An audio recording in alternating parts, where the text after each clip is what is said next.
I'm taking this Nikon D100 out for a spin, for the first time. Frequently, my photographic weapon of choice is an old DSLR. Generally Canon, because I own Canon lenses, cameras. Well, today it's Nikon, with a camera body that was given to me, and lenses that were loaned to me, and I immediately ran into a problem. Okay, why won't it fire a shot? This CHA message on the top screen, I assume, was intended to clarify the situation. Yes, of course, CHA, why didn't I think of that? Okay, memory card error, fair enough. Yes, a 32 gigabyte card was a stupid idea, but the only smaller capacities I have with me are 16s and 8s. So let's hope an 8 will suffice. Come on, please work. If not, I wasted a bunch of gas and time.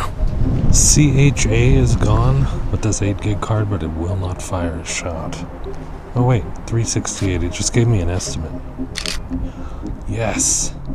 And I'm able to fire the shutter now, so that's certainly progress, but I don't know what I was thinking with the memory cards I brought. I have a whole bag full of period correct memory cards, from 1 gigabyte all the way down to 64 megabytes. I'm probably lucky this is working at all, but next problem, the camera is so painfully slow. Slow like I've never experienced slowness in my entire life. Uncharted new dimensions of slowness. Really, really slow. And I was just about to praise it for its instant on. But no exaggeration, I timed it. It takes about 35 seconds to write a single RAW file to the card. The buffer holds 3 RAW files. Oddly, if you fire off 3 in a row, the buffer clears in about 50 seconds. You'd think it would be 35 times 3, but no. While it's writing to the card, you can neither view an image nor pull up the menu. So I shot in Jpeg, didn't really want to shoot in Jpeg, but that's what I did. Interestingly, that barely helped. Jpeg still took about 25 seconds to write to the card. So checking my exposures was sadly not really an option. It just took too long to do anything other than shoot. Shooting was fine. But the little LED light on the back would turn on spontaneously.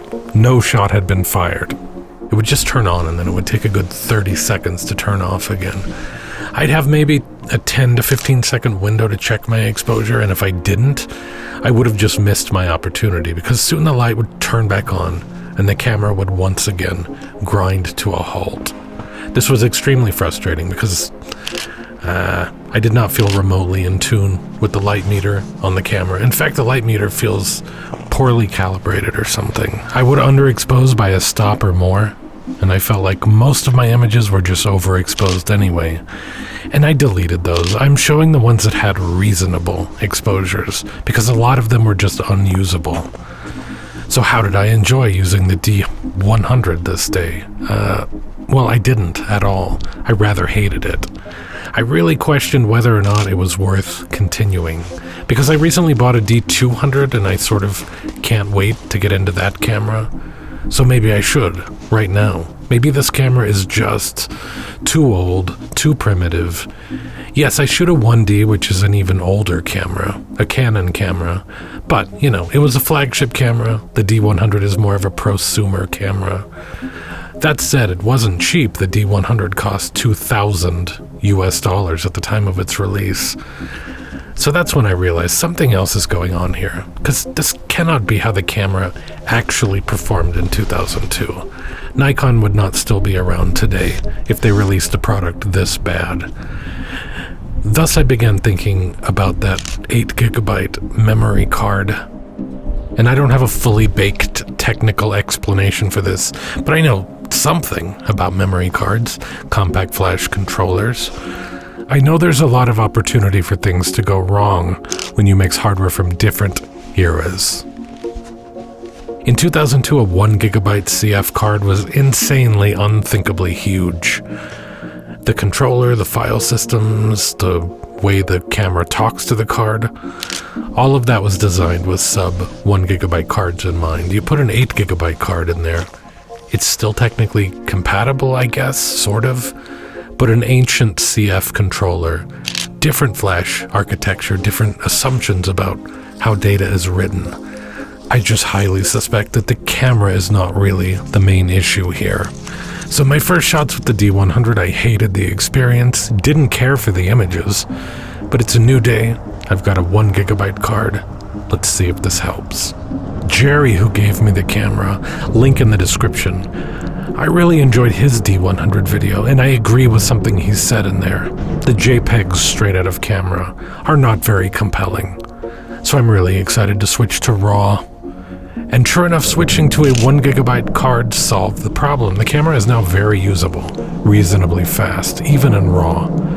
This is great, much, much better. Okay, so let's start over.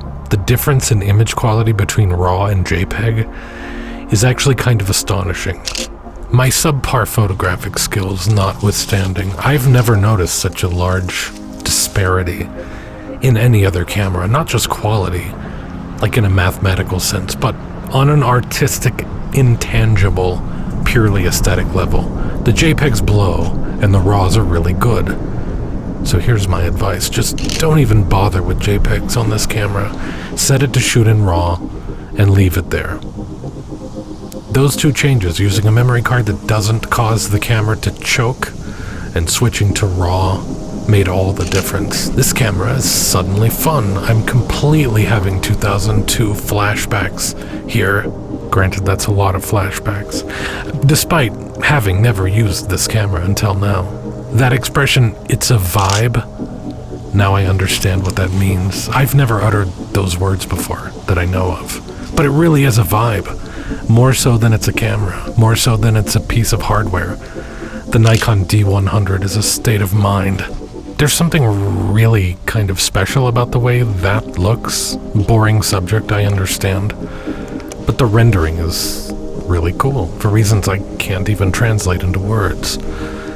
I want to mention a couple things that I really appreciate, or have come to appreciate about Nikon in general, that I've picked up on from this camera, from the other cameras Jerry sent me, and the D200 I recently purchased. That pink light smear, I love that. I'm assuming that's a CCD artifact. Really, really cool. The most glaringly obvious example of Nikon getting it right from a Canon shooter's perspective is the power switch. I never realized how much better it is to have the power switch in the same place as the shutter release button. But it makes a massive difference, especially if you're shooting multiple camera bodies. You're grabbing them out of your bag. Maybe it's dark. Canon just seems to move the switch around randomly, and you have to hunt for it. Worse than that, often there's more than just off and on. There's a third switch position. And what that third position represents can change from camera body to camera body.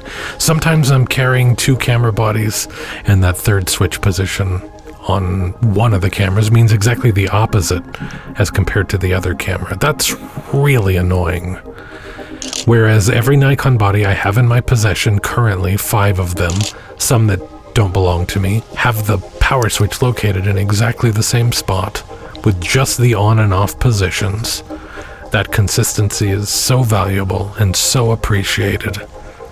The other thing is the manual single continuous switch on the front of the camera. I switch to manual focus a lot. Because that switches on the lens with Canon gear, and the size and shape of a lens can vary pretty significantly. Some lenses have multiple switches. I find myself hunting for that switch a lot. Or if I don't hunt for it, I'll frequently hit the wrong switch by mistake. With some lenses, and I won't even know it at first. Placing that switch on the camera body, not the lens, is an inspired choice. When the camera is up to my face, I can go in and out of manual focus with a 100% success rate without pulling the camera away to look at it, look for the switch. I love that. And on the flip side, I would say that Canon DSLRs from this period have more precise autofocus points and better JPEGs, but not better RAWs. This camera is really transporting me to the early 2000s. I have never felt so displaced in time by a camera that I didn't already have some kind of history with. This was absolutely one of the more special afternoons of shooting in recent memory. The D100 and I just somehow had a moment together, that full circle thing from hatred to love. I found myself not wanting it to end, wishing I wasn't losing the light so quickly. Regarding the CCD of this camera, and CCDs in general, I don't have a strong opinion, nor do I have a whole lot to say on the subject. My favorite camera, the original Canon 1D, has a CCD. Is that why it's my favorite? Mostly no, but probably yes a little. I like that at least in terms of older cameras, the results you get from a CCD tend to feel a bit more analog. They're less consistent in a way, more consistent in another way. All sensors actually are analog, by the way, electronic but analog. Photons hit the sensor, each photosite converts that light into an electrical charge, and then the camera measures that charge and converts it into digital data. With a CCD, all of those charges are shifted across the sensor, measured together at the edge of the chip. While with the CMOS sensor, each photosite is read individually, right where it sits. With the technology of the day, a CCD would tend to give you a cleaner, more consistent image at base ISO. There would be less variation pixel to pixel, fewer artifacts like banding. And that's something I really appreciate about the D100. It shoots very, very clean at base ISO, which is 200. However, CCDs are much more sensitive to heat variations, even heat coming from within the camera. And they're extremely prone to charge overflow, where overfilled photosites can spill charge into neighboring photosites or along the readout columns, producing bright streaks cutting through the images. There were ways to mitigate that, though, through sensor design, and I can tell that this sensor was designed with that specific goal in mind. I mean, I highly suspect it's way less prone to that kind of streaking as compared to my Canon 1D, but I personally don't care if I'm shooting CCD or CMOS. Or rather, I care in only one respect, that it's just fun to know that I'm shooting on technology that isn't widely used anymore. So I went out once, I despised the camera. I went out a second time and I fell in love with it. I don't have a lot of time, sadly, but even so, for science, I had to go out again to split the tie. Try to find the objective reality of the camera.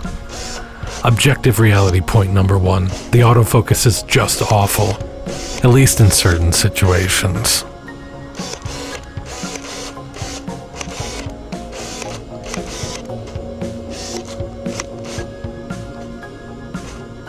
Jesus. I'm asking a lot in a situation like this, a tiny branch, backlit no less. But look, the autofocus ain't great, but it's adequate for what the camera is, I would say. As I said, this is more of a vibe than it is a piece of hardware. It's a bucket and a canvas, and if you're into that mindset, you're into creating sans brush, sans precision, you'll love it. You could buy it with the goal of getting a cheap camera that will give you pro results, and it certainly can be that if you want it to be. Still, I wouldn't. There are better options if the most camera for the least money is your one and only goal. But look, any camera can do anything. I mean, that's not actually true, but this is a great camera for capturing bold colors, beautiful shapes, light, dark. It's just standing by, ready to deliver massive doses of nostalgia tingles directly to your cerebrum. And you actually can coax some pretty solid, dare I say, normal-looking images out of it. So anyone considering the D100 for the right reasons will adore the thing, I have no doubt. Just obviously don't use an 8GB memory card.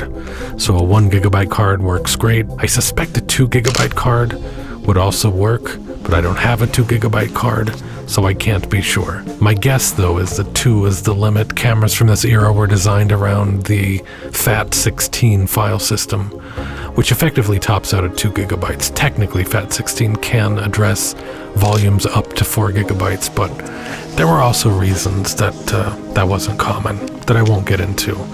Some cameras from this era simply reject oversized cards. I suppose this one did, with the 32 gigger.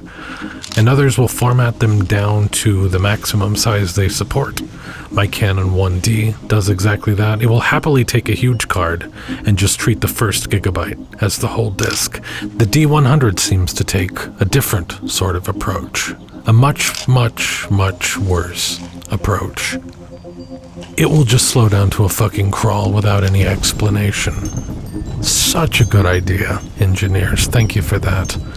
Before I get to the D200, I was thinking I might make a video about the Canon 10D next.